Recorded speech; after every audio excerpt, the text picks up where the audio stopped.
ঐক্যের নামে যখন তারা বলেছে হালাল এবং হারামকে এক করে ফেলবে, ঈমান আর কুফরকে এক করে ফেলবে, আল্লাহ তাআলা তখন সূরাতুল কাফিরুন নাযিল করেছেন।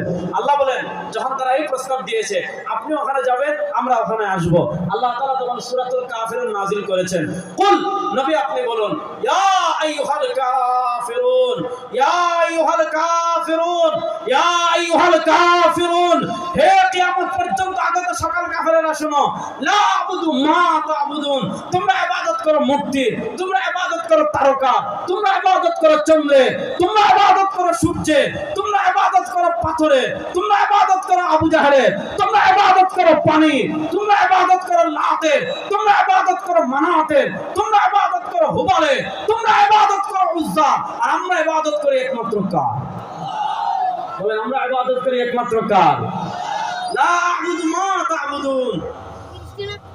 ইবাদতের প্রশ্নে কোনো আরাম, কোনো ঐক্য, কিছু আপোষ চলবে না।